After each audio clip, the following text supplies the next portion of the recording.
Hello दोस्तों, एक बार आपका फिर से स्वागत है। इस वीडियो में हम चर्चा करेंगे NCERT के बारे में। वैसे हम इससे पहले प्रीवियस वीडियो में चर्चा कर चुके हैं, बट अगर कोई पॉइंट छूट गया हो तो इस वीडियो में हम उसको कवर कर लेंगे। तो आइए स्टार्ट करते हैं। NCERT, इसका फुल फॉर्म आपको पता होना चाहिए, national council of educational research and training. NCERT की स्थापना 1 सितंबर 1961 को हुई थी। इसका मुख्यालय नई दिल्ली में है। मुख्य रूप से इसका जो उद्देश्य है NCERT का, भारत में स्कूली शिक्षा में सुधार करना और इसका विकास करना है। NCERT का मुख्य उद्देश्य क्या है? भारत में जो स्कूली शिक्षा है उसमें सुधार करना और उसका विकास करना। अन्य मुख्य उद्देश्य क्या है NCERT के? तो NCERT क्या करता है? स्कूली शिक्षा में गुणवत्तापूर्ण पाठ्यक्रम और शिक्षण जो सामग्री है उसको विकसित करता है। दूसरा जो है राष्ट्रीय शिक्षा नीति के उद्देश्यों को लागू करता है। थर्ड है शैक्षिक अनुसंधान और शैक्षिक नवाचार को ये बढ़ावा देता है। फोर्थ है शिक्षकों और जो कर्मचारी हैं, शिक्षक कर्मचारी, उनका क्या करता है? प्रशिक्षण की भी जिम्मेदारी इसकी होती है। और सभी वर्ग के छात्रों को यह समान शिक्षा सुनिश्चित करता है। साथ में इसकी गतिविधियाँ भी हैं। NCERT की कुछ गतिविधियाँ हैं, जैसे पाठ्यपुस्तकों का निर्माण यह करता है। पाठ्यपुस्तकों के निर्माण में जैसे कि कक्षा 1 से लेकर 12वीं तक की जितनी भी पाठ्यपुस्तकें हैं वो NCERT द्वारा तैयार की जाती हैं। साथ में यह शिक्षक प्रशिक्षण कार्यक्रम भी आयोजित करता है, कार्यशालाएं भी आयोजित करता है उनके लिए। थर्ड है शोध और विकास। ठीक है, तो क्या करता है? शिक्षा में शोध यानी कि अनुसंधान और नवाचार पर भी काम करता है। राष्ट्रीय परीक्षा परिषद प्रतिभाशाली छात्रों को पहचानने और प्रोत्साहन करने के लिए परीक्षाएं भी आयोजित करता है, जैसे ओलंपियाड वगैरह, NTSC वगैरह, ये प्रतियोगिताएं यह आयोजित करता है, जिससे कि छात्रों की प्रतिभा को पहचाना जा सके और उनको प्रोत्साहित किया जा सके। साथ में सहायक शिक्षण सामग्री भी यह क्या करता है? निर्माण करता है। ऑडियो विजुअल है ना, इन सामग्रियों का भी क्या करता है? ये निर्माण करता है, शिक्षक सहायक सामग्री। नेक्स्ट है इसकी विशेषताएं। जो पाठ्यक्रम बना रहा है NCERT, उसकी विशेषताएं क्या हैं? सबसे पहली विशेषता है सर्वांगीण विकास। तो जितनी भी NCERT द्वारा पाठ्यक्रम बनते हैं तो उसमें क्या ध्यान रखा जाता है? सर्वांगीण विकास ध्यान में दिया जाता है, जिससे कि छात्रों का क्या हो? संज्ञानात्मक विकास भी हो, भावात्मक विकास भी हो और सामाजिक विकास भी हो। इस तरह का पाठ्यक्रम रखा जाता है। दूसरा जो है सामाजिक समानता। पाठ्यक्रम ऐसा बनाया जाता है NCERT द्वारा जिससे कि सभी छात्रों को क्या मिले? समान अवसर मिले, शैक्षिक समान अवसर मिले। साथ में व्यवहारिक दृष्टिकोण पर भी जो है बल दिया जाता है NCERT के पाठ्यक्रम में। व्यवहारिक दृष्टिकोण मीन्स ज्ञान ऐसा पाठ्यक्रम बनाया जाता है जिससे कि वह जीवन से जोड़ सके। नेक्स्ट है आपका राष्ट्रीय एकता। NCERT द्वारा इस तरह का पाठ्यक्रम बनाया जाता है जिससे कि राष्ट्रीय एकता को क्या है? उसमें समावेश हो सके, राष्ट्रीय एकता का उसमें समावेश हो सके, राष्ट्रीय संस्कृति का भी और एकता का भी उसमें समावेश हो सके। साथ में पर्यावरण शिक्षा पर भी अधिक बल दिया जाता है। NCERT के द्वारा जो पाठ्यक्रम निर्धारित है, पर्यावरण शिक्षा पर भी इसमें बल दिया जाता है। अगर हम बात करते हैं NCERT द्वारा जो पाठ्यक्रम बनाया जाता है, उस पाठ्यक्रम का महत्व क्या रहता है? तो सबसे पहला महत्व है कि सरल भाषा है। ठीक है, छात्रों के लिए आसान और स्पष्ट भाषा का उसमें उपयोग किया जाता है NCERT की द्वारा जो पाठ्यपुस्तकें बनाई जाती हैं। दूसरा ये है कि मूल्य आधारित शिक्षा। NCERT द्वारा जो पाठ्यक्रम बनाई जाती हैं वो क्या होती है? मूल्य आधारित होती हैं, यानी कि उसमें नैतिक और सामाजिक मूल्यों का पूरी तरह से समावेश होता है। आधुनिक होता है, वो आधुनिक विषय इसमें शामिल किए जाते हैं NCERT की जो पाठ्यक्रम है उसमें, जैसे कि विज्ञान हो गया, प्रौद्योगिकी हो गया, ये मुद्दे उसमें शामिल किए जाते हैं। साथ में जो है समावेशी दृष्टिकोण भी रखा जाता है, यानी कि सभी पृष्ठभूमि के छात्रों के लिए यह उपयुक्त रहता है।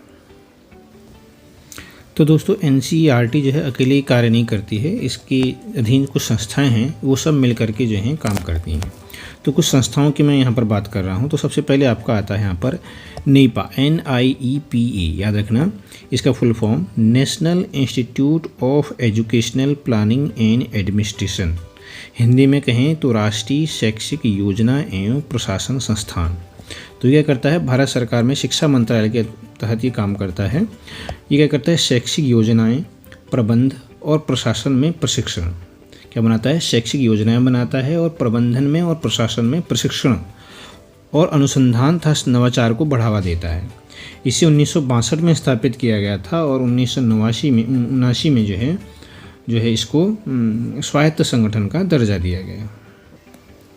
तो याद रखिएगा NIEPA national institute of educational planning and administration यानी राष्ट्रीय शैक्षिक योजना एवं प्रशासन संस्थान। दूसरी जो संस्था है NIE का फुल फॉर्म है नेशनल इंस्टीट्यूट ऑफ एजुकेशन। ठीक है, हिंदी में बोलेंगे तो राष्ट्रीय शिक्षा संस्थान। यह शिक्षा और प्रशिक्षण के क्षेत्र में जो है शैक्षिक संस्थान है या संगठन है। भारत में NIE का जो लेख होता है वो NCERT, एक तरह से NCERT का ही ये रूप है, मुख्य संस्थान के रूप में कार्य करता है, जो कि इसका मुख्यालय जो है नई दिल्ली में है। तो एक तरह से NCERT जो है NIE है, बट नाम उसका क्या है, NCERT। तो नेशनल इंस्टीट्यूट ऑफ एजुकेशन राष्ट्रीय शिक्षा संस्थान, यह शिक्षा प्रशिक्षण और शैक्षिक संस्थान और एक संगठन को प्रदर्शित करता है, संदर्भित करता है। और भारत में जो NIE है उसका उल्लेख जो है NCERT के मुख्य संस्थान के रूप में किया जाता है। तो इनकी NCERT का जो मुख्य संस्थान है वो NIE है, ये याद रखिएगा। ये भी पूछ सकता है कि मुख्य संस्थान कौन सा है NCERT का, तो मुख्य संस्थान है नेशनल इंस्टीट्यूट ऑफ एजुकेशन राष्ट्रीय शिक्षा संस्थान। इसका जो कार्यालय भी है वो भी नई दिल्ली में है। तो मुख्य संस्थान याद रखिएगा NIE है। बाकी जो हैं उसके अधीन कार्य करते हैं, जैसे कि NIEPA हमने बताया था। इसके अलावा जो होते हैं 5 क्षेत्रीय कार्यालय भी हैं। कौन कौन से, वो हम चर्चा करते हैं आगे। रीजनल इंस्टीट्यूट ऑफ एजुकेशन, ये 5 क्षेत्रीय कार्यालय हैं, याद रखिएगा। कितने हैं टोटल, 5 हैं। तो दोस्तों अगर इससे पहले वाली वीडियो में अगर मैंने आपको 4 बताए हों, डिस्कस मैंने 4 ही किए हों, नंबर नहीं बताए थे, बट उसमें यहाँ पर एक और जोड़ लीजिएगा, 5 क्षेत्रीय कार्यालय हैं। तो पहले हम बात करते हैं अजमेर। तो पहला जो कार्यालय है वो कहाँ है, अजमेर में है। इम्पोर्टेंट है ये भी। ये क्षेत्रीय कार्यालय क्या करता है, अजमेर में उत्तर क्षेत्र के लिए जिम्मेदार है। और दूसरा जो क्षेत्रीय कार्यालय है वो है भोपाल में है। और ये क्षेत्र जो है मध्य क्षेत्र के लिए जिम्मेदार है, यानी कि मध्य क्षेत्र में जितने भी होंगे शिक्षण संस्थाएं उनको क्या करते हैं, हेल्प करेगा। तीसरा जो है आपका भुवनेश्वर है। इसका ये पूर्वी क्षेत्र के लिए जिम्मेदार है। पूर्वी क्षेत्र के जितने भी होंगे उसमें ये सब किसके अंतर्गत आएंगे, भुवनेश्वर वाले के अंतर्गत आएंगे, रीजनल इंस्टीट्यूट ऑफ एजुकेशन।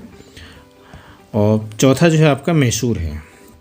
चौथा क्षेत्रीय कार्यालय कहाँ है, मैसूर है, और ये दक्षिण क्षेत्र के लिए जिम्मेदार है। और 5वां और अंतिम है शिलोंग। शिलोंग जो है आपका उत्तर पूर्वी क्षेत्र के लिए जिम्मेदार है। तो ये क्षेत्रीय कार्यालय जितने भी हैं आपके, ये क्या करते हैं, आपके शैक्षिक अनुसंधान में, प्रशिक्षण में और शिक्षण जो सामग्री होती है उनके विकास में योगदान देते हैं। बट ये ध्यान रखिएगा, ये संबंधित राज्यों को जो है संबंधित राज्यों की जो आवश्यकताएं हैं उनको ये पूरा करते हैं। जैसे शिलोंग है तो शिलोंग का करेगा, जितने भी राज्य उत्तर पूर्व के हैं उनको जो है ये शिक्षण सामग्री और अनुसंधान और प्रशिक्षण के बारे में जो है और उनकी आवश्यकताओं को पूरा करेंगे या हेल्प करेंगे। मैसूर जो है दक्षिण क्षेत्र के जितने भी राज्य हैं उनको क्या करेगा, अनुसंधान, प्रशिक्षण, शिक्षक सामग्री या उनकी अन्य जो आवश्यकताएं हैं छात्रों से रिलेटेड या फिर शिक्षकों से रिलेटेड उनकी आवश्यकताओं को पूरा करेंगे। उसी तरह भुवनेश्वर जो है वो पूर्वी क्षेत्र के जितने भी राज्य होंगे उनको वो जो है हेल्प प्रोवाइड करेंगे। दूसरा है आपका भोपाल। भोपाल के तो क्या करेगा, मध्य क्षेत्र के जितने भी उसके अंदर आएंगे मध्य क्षेत्र में स्टेट, उनको उनके लिए जिम्मेदार होगा। और अजमेर जो होगा उत्तर क्षेत्र के लिए जिम्मेदार होगा। तो ये 5 क्षेत्रीय कार्यालय हैं, अजमेर, भोपाल, भुवनेश्वर, अजमेर, भोपाल, भुवनेश्वर, मैसूर और 5वां है शिलोंग। NCERT के अंदर एक और संस्थान है CIET। CIET क्या है, ये है आपका central institute of educational technology, यानी कि हिंदी में इसका नाम है केंद्रीय शैक्षिक प्रौद्योगिकी संस्थान। CIET central institute of educational technology, केंद्रीय शैक्षिक प्रौद्योगिकी संस्थान। इम्पोर्टेंट याद रखिएगा। ये क्या करता है, अनुसंधान और प्रशिक्षण परिषद की यानी कि NCERT की एक घटक इकाई है। इसका उद्देश्य जो होता है शैक्षिक प्रौद्योगिकी के माध्यम से शिक्षा की गुणवत्ता को बेहतर बनाना होता है। तो क्वेश्चन पूछा जा सकता है कि NCERT की कौन सी इकाई के द्वारा जो है शैक्षिक प्रौद्योगिकी के माध्यम से शिक्षा की गुणवत्ता को बेहतर बनाया जा सकता है। तो आप ऑप्शन जो आएगा उसमें जो है CIET को टिक करेंगे, यानी कि central institute of educational technology.